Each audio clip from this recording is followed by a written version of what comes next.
आपके भीतर एक ऐसी शक्ति सोई है जो चाहे तो आपको जमीन से उठाकर आसमान तक पहुंचा दे, या फिर चाहे तो आपको चिंताओं और अशांति के गहरे सागर में डुबो दे। मैं बात कर रहा हूं आपके अपने मन की शक्ति की। जरा ईमानदारी से सोचिए, क्या आप इस असीम शक्ति के स्वामी हैं, या ये शक्ति ही आपकी स्वामी बनी बैठी है? क्या आपका मन आपकी आज्ञा मानता है, या आपको अपनी उंगलियों पर नचाता है? अगर सालों की पूजा पाठ, ध्यान और मेहनत के बाद भी आप वहीं खड़े हैं जहां से शुरू किया था, अगर शांति और सफलता अभी भी आपसे कोसों दूर है, तो इसका मतलब है कि आप असली जड़ पर काम ही नहीं कर रहे। परमहंस योगानंद जी ने अपने गहन अनुभव से हमें बार बार यही सिखाया है। मन पर विजय पाना ही जीवन में हर सफलता की, विशेषकर आध्यात्मिक सफलता की, पहली और सबसे जरूरी शर्त है। यह मन ही वह दिव्य रथ है जो आपको परमात्मा तक ले जा सकता है, पर यदि इसकी लगाम आपके हाथ में नहीं, तो यही रथ आपको कहीं भी भटका सकता है। तो क्या आप तैयार हैं अपने जीवन की, अपनी चेतना की लगाम वापस अपने हाथों में लेने के लिए? इस वीडियो में मैं आपके साथ साझा करूंगा परमहंस योगानंद जी द्वारा बताए गए वो अचूक, व्यावहारिक और शक्तिशाली उपाय, जिनसे आप अपने मन को मित्र बनाना सीखेंगे, उसे प्रशिक्षित करेंगे और उसे अपनी आध्यात्मिक यात्रा का सबसे बड़ा सहायक बनाएंगे। आप जानेंगे कैसे विचारों के तूफान को शांत करें, कैसे एकाग्रता को एक लेजर बीम की तरह तेज करें, और कैसे अपनी साधना में वास्तविक प्रगति का अनुभव करें। और हाँ, वीडियो के अंत में मैं आपको एक गोपनीय ध्यान साधना के बारे में बताऊंगा, योगियों की वो अत्यंत गोपनीय ध्यान विधि जो मन को शांत करने की अचूक कुंजी मानी जाती है। तो वीडियो के अंत तक जरूर बने रहें। आप स्वयं अनुभव करते होंगे कि यह मन कितना चंचल है, कितना वेगवान। एक क्षण में यह सुख की कल्पनाओं में उड़ता है, तो दूसरे ही क्षण दुख की आशंकाओं में डूब जाता है। मृग तृष्णा की भांति यह निरंतर बाहरी विषयों और सांसारिक आकर्षणों के पीछे दौड़ता रहता है और हमें शांति से बैठने ही नहीं देता। यह भटकाव ही हमारे अशांति का मूल कारण है, किंतु हमारे महान ऋषियों ने गहन साधना और अनुभव से हमें यह अमूल्य सूत्र दिया है, मनः एव मनुष्याणाम कारणम बंध मोक्षयो। अर्थात, हे आत्मन, यह मन ही तुम्हारे सांसारिक बंधनों का कारण है, और यदि इसे साध लिया जाए, यदि इसे ईश्वर की ओर मोड़ दिया जाए, तो यही मन तुम्हारे मोक्ष का, उस परम स्वतंत्रता और शाश्वत आनंद का द्वार भी है। अतः यदि आप सच्चे अर्थों में अपने भीतर उस आनंद स्वरूप परमात्मा से जुड़ना चाहते हैं, अपने जीवन को सार्थक बनाना चाहते हैं, तो इस चंचल मन को अनुशासित करना, इसे साधना अत्यंत आवश्यक है। यह कोई साधारण कार्य नहीं, ये एक महान आध्यात्मिक पुरुषार्थ है। जब यह मन अशुभ संकल्पों से भर जाता है, जब यह ईर्ष्या, द्वेष, लोभ और क्रोध जैसी नकारात्मक वृत्तियों में रम जाता है, जब यह इंद्रियों के विषयों के पीछे अंधा होकर दौड़ता है और पापपूर्ण आचरण करता है, तब यह अशुद्ध हो जाता है। यही अशुद्ध अवश्य मन आपको जड़ता में धकेल देता है, कर्मों के बंधन बनाता है और बारंबार जन्म मृत्यु के चक्र में फंसाता है। यह आपको आपके सच्चे आनंदमय स्वरूप से दूर ले जाता है। किंतु यही मन जब शुभ संकल्पों से प्रकाशित होता है, जब यह पवित्र कार्यों में लगता है, जब इसमें सेवा, करुणा, प्रेम और ईश्वर भक्ति का उदय होता है, तब यह निर्मल होने लगता है। यही शुद्ध, शांत और वश में किया हुआ मन आपको भीतर की ओर मोड़ता है, आत्मज्ञान के प्रकाश को समझने योग्य बनाता है और अंततः मोक्ष के मार्ग पर अग्रसर करता है। तभी तो संत कह गए, निर्मल मन जन सो मोहि पावा। मैंने स्वयं देखा है इस कायापलट को। अमेरिका की बात है, एक सज्जन मेरे पास आए। उनका मन मानो चिंताओं और कड़वाहट का एक बोझ ढो रहा था। भीतर इतनी अशांति की बोले, स्वामी जी, लगता है मेरे अंदर कोई अंधेरी शक्ति है। मैंने उन्हें क्रिया योग का मार्ग दिखाया, समझाया कि कैसे नित्य ईश्वर का ध्यान, शुभ संकल्प और दूसरों की निस्वार्थ सेवा मन को बदल सकती है। विश्वास मानिए, कुछ ही महीनों के धैर्यपूर्ण अभ्यास के बाद मैंने उनकी आंखों में, उनके पूरे व्यक्तित्व में एक अद्भुत तेज, एक निर्मल शांति का उदय देखा। कहां वो पहले का अशांत डरा हुआ मन और कहां अब यह शांत प्रेम और करुणा से भरा हृदय। उन्होंने स्वयं अनुभव किया कि कैसे अंधेरे विचारों को प्रकाश से, नकारात्मकता को भक्ति से बदलने पर जीवन बदल जाता है। ये इस बात का प्रत्यक्ष प्रमाण है कि आपके मन की दिशा ही आपके जीवन की दिशा तय करती है। तो प्रश्न उठता है, इस चंचल बहिर्मुखी मन को साधा कैसे जाए? इसका एक अत्यंत महत्वपूर्ण उपाय है प्रतिदिन, जी हां, प्रतिदिन अपने मन से संवाद करना, उसे समझाना, उसके कान खींचना। जैसे आप एक नटखट बालक को प्रेम से और कभी दृढ़ता से सही मार्ग दिखाते हैं, वैसे ही अपने मन को भी निरंतर दिशा देने की आवश्यकता है। यदि आप अपने कल्याण की सच्ची इच्छा रखते हैं तो आपको अपने मन को मित्रवत किंतु दृढ़ता से समझाना ही होगा। आप अपने एकांत में बैठकर या अपने दैनिक कार्यों के बीच भी क्षण निकालकर अपने मन से पूछ सकते हैं, अरे मेरे चंचल मन, तू क्यों व्यर्थ ही बाहर भटकता फिरता है? क्यों क्षणिक सुखों के पीछे दौड़कर स्वयं को और मुझे अशांत करता है? क्या कभी किसी को बाहरी वस्तुओं में स्थायी सुख मिला है? अरे, जिनके पास संपूर्ण साम्राज्य थे, जैसे सम्राट भर्तृहरि, उन्हें भी तो बाहर सच्चा सुख न मिला। सुख का अनंत स्रोत तो तेरे भीतर ही है, उस आनंद स्वरूप परमात्मा में। तू क्यों नहीं विवेक करके उस भीतर के आनंद की ओर लौटता?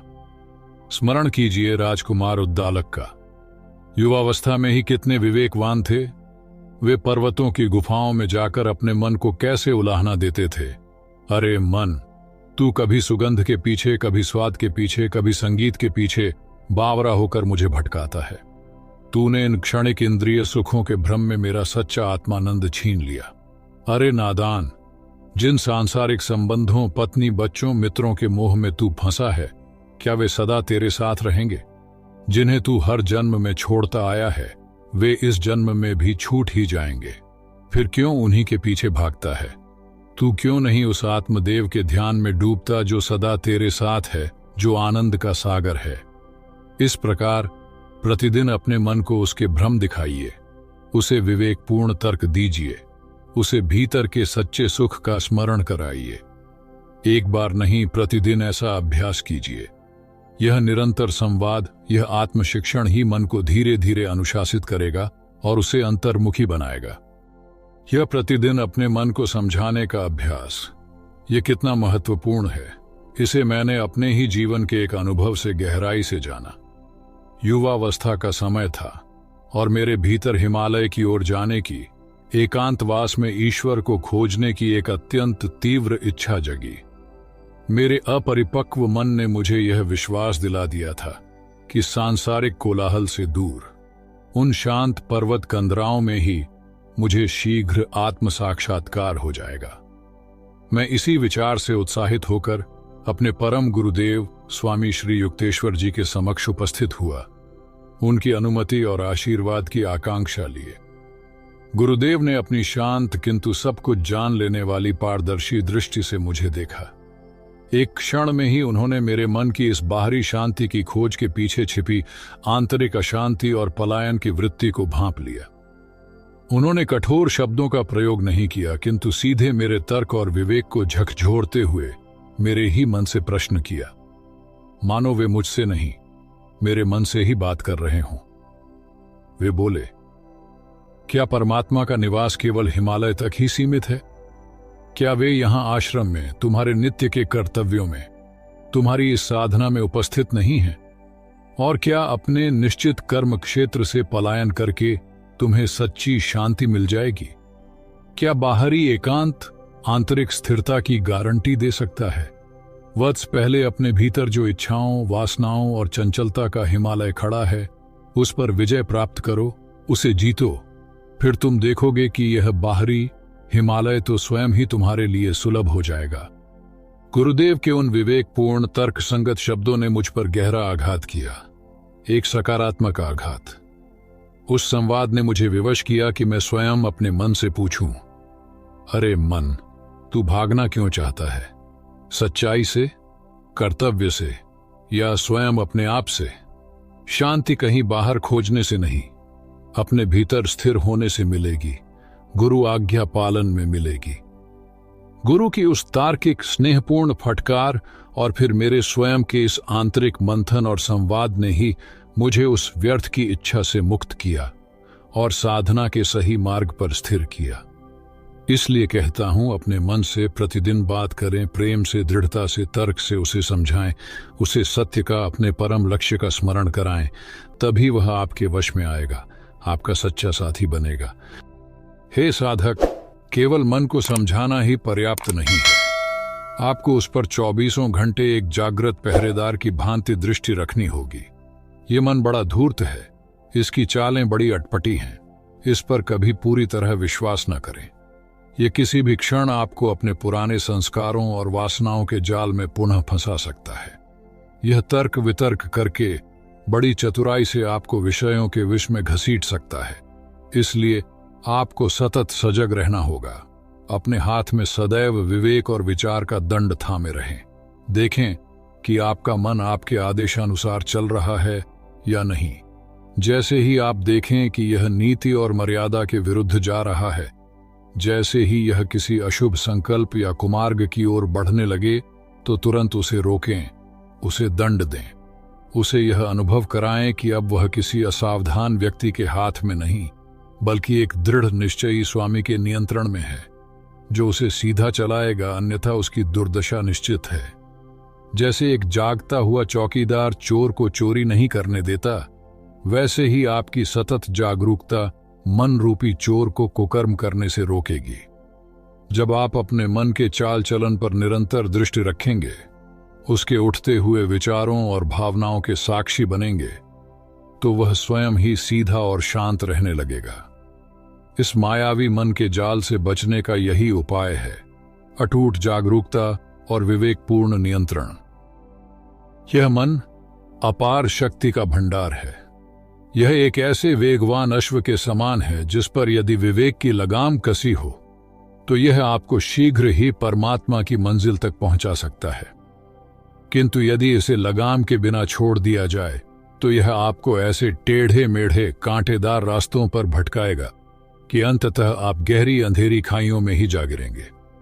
अतः इस मन रूपी अश्व पर शुभ संकल्पों और सत्कर्मों की मजबूत लगाम कसना अनिवार्य है। इसे कभी खाली या निरर्थक न बैठने दें, क्योंकि कहावत है, खाली मन शैतान का घर। जब मन के पास कोई श्रेष्ठ कार्य नहीं होता तो वह स्वाभाविक रूप से अशुभ विचारों और निम्न वृत्तियों की ओर ही आकर्षित होता है। इसलिए अपने मन को निरंतर किसी न किसी उत्तम विचारशील कार्य में लगाए रखें। कभी आत्मचिंतन करें, अपने स्वरूप पर मनन करें, कभी पवित्र सत्शास्त्रों का अध्ययन करें, ऋषियों की वाणी का अमृत पिएं, कभी सत्संग में जाएं, भगवान नाम का संकीर्तन करें, प्रभु के गुणों का गान करें, ईश्वर के नाम का जप करें, ध्यान में गहरे उतरने का अभ्यास करें, कभी खुली हवा में टहलें या शरीर को स्वस्थ रखने हेतु व्यायाम करें। तात्पर्य यह है कि इस मन के पैरों में निरंतर सत्कार्य रूपी बेड़ियां डाले रखें, ताकि यह व्यर्थ भटक न सके। जैसे हाथी अंकुश से वश में आता है, वैसे ही यह मन भी निरंतर शुभ कार्यों के अंकुश से अवश्य ही आपके नियंत्रण में आ जाएगा और आपको मुक्ति के मार्ग पर ले चलेगा। मन को संसार के क्षणिक आकर्षणों से विमुख करने का एक और शक्तिशाली उपाय है, उसे निरंतर इस जीवन और जगत की नश्वरता का बोध कराना। हे आत्मन, तनिक विचार करें, यह जीवन दुख की एक अंतहीन श्रृंखला नहीं तो और क्या है। गर्भ में आने का दुख, जन्म लेने की पीड़ा, बचपन की अबोधता, यौवन की तृष्णाएं, रोगों का कष्ट, वृद्धावस्था की दुर्बलता और अंत में मृत्यु का अनिवार्य भय, यह सब दुख ही तो हैं। अपने मन को प्रतिदिन इन सत्यों का स्मरण कराएं, उसे ले जाएं उन स्थानों पर जहां जीवन की क्षण भंगुरता स्पष्ट दिखती है। चिकित्सालयों में कष्ट पाते रोगी, सड़कों पर जाती शव यात्राएं, श्मशान भूमि में धू धू कर जलती चिताएं। फिर उससे कहें, अरे मेरे भोले मन, देख, यही सबका अंतिम सत्य है। एक दिन यह सुंदर देह भी मिट्टी में मिल जानी है या अग्नि में भस्म हो जानी है। तू जिन विषय भोगों के पीछे पागल हो रहा है, क्या ये स्थायी है? ये तो पशु पक्षियों की योनियों में भी सुलभ है। क्या यह अमूल्य मनुष्य जन्म इन्हीं तुच्छ वस्तुओं के लिए मिला है? उसे समझाएं, यह मनुष्य देह तो परम पुरुषार्थ साधने का, उस शाश्वत तत्व को जानने का दुर्लभ अवसर है। इसे व्यर्थ मत गंवा। इन क्षणिक सुखों के पीछे भागने की आदत छोड़। ईश्वर का भजन कर, आत्म ध्यान कर, संतों का संग कर। इसी से तेरे जन्मों की भटकन मिटेगी। तू आनंद के अक्षय सागर में स्नान करेगा और अपने ज्योति स्वरूप को पहचानेगा। जब मन इस नश्वरता को और मनुष्य जीवन के परम लक्ष्य को गहराई से समझेगा, तब वह स्वयं ही इन सांसारिक मृग तृष्णाओं से विरक्त होकर आपके बताए हुए कल्याणकारी मार्ग पर चलने को तैयार हो जाएगा। हे साधक, मन को वश में करने की साधना में हमारे आहार की शुद्धि का अत्यंत महत्वपूर्ण स्थान है। हमारे पूर्वजों ने यूं ही नहीं कहा कि जैसा खाए अन्न वैसा बने मन। इसे गहराई से समझें। भोजन का जो स्थूल अंश है वह हमारे इस स्थूल शरीर का पोषण करता है, किंतु भोजन का जो सूक्ष्म अंश है उससे हमारे सूक्ष्म शरीर अर्थात हमारे मन और विचारों का निर्माण होता है। इसलिए यदि आप अपने मन को शुद्ध, शांत और एकाग्र बनाना चाहते हैं तो आपको अनिवार्य रूप से सात्विक आहार ही ग्रहण करना चाहिए। प्रकृति हमें जो शुद्ध ताजे फल, सब्जियां, अन्न, दूध, घी आदि प्रदान करती है वही सर्वोत्तम है। इसके विपरीत तामसिक और राजसिक भोजन जैसे मांस, मदिरा, अत्यधिक तले भुने, बासी या उत्तेजक पदार्थ ये मन को मलिन, चंचल और अशांत बनाते हैं। इनसे यथासंभव दूर रहने का प्रयत्न करें। इतना ही नहीं, भोजन कब और कैसे किया जाए इसका भी मन पर प्रभाव पड़ता है। हमारे ऋषियों ने निर्देश दिया है कि शांत चित्त से ईश्वर का स्मरण करते हुए संतुलित मात्रा में और सही समय पर भोजन ग्रहण करें। भोजन के प्रति अत्यधिक लोलुपता भी मन को वश में करने में बाधक है। कभी कभी मन जिन पदार्थों के लिए हठ करे उसे वे न देकर भी उसके हठ को शांत किया जा सकता है। अपने आहार को शुद्ध और सात्विक रखकर आप मन के सत्व गुण को बढ़ा सकते हैं, जिससे वह स्वतः ही शांत, निर्मल और ध्यान के योग्य बनने लगेगा। जैसे अशुद्ध संगति हमारे मन को नीचे गिरा सकती है, वैसे ही ईश्वर के पवित्र नाम या मंत्र का जप हमारे मन को ऊपर उठाने की, उसे शुद्ध और एकाग्र करने की अद्भुत शक्ति रखता है। ये मंत्र जप एक दिव्य संजीवनी बूटी के समान है जो हमारे अशांत मन को शांति और स्थिरता प्रदान करती है। जब आप श्रद्धा पूर्वक अपने इष्ट देव के नाम या गुरु द्वारा दिए गए मंत्र का नियमित जप करते हैं तो आपके मन के चारों ओर एक विशेष सुरक्षा कवच, एक दिव्य आभा मंडल निर्मित हो जाता है। यह शक्तिशाली आभा मंडल आपको बाहरी संसार की नकारात्मक और पतित करने वाली तरंगों से, कुत्सित आंदोलनों से बचाता है। परिणाम स्वरूप आपका मन धीरे धीरे निम्न विचारों और अशुभ कर्मों की ओर आकर्षित होना बंद कर देता है। वह स्वतः ही उन विचारों और कार्यों की ओर उन्मुख होने लगता है जो आपके आत्मिक उत्थान में सहायक हैं। इसलिए प्रतिदिन नियम पूर्वक, प्रेम और एकाग्रता के साथ मंत्र जप का अभ्यास अवश्य करें। चलते फिरते, उठते बैठते भी मन ही मन अपने मंत्र का आवर्तन करते रहे। यह सतत जप आपके मन को सत्व गुण से भर देगा, उसे निर्मल बनाएगा और परमात्मा के ध्यान में गहरे उतरने के लिए तैयार करेगा।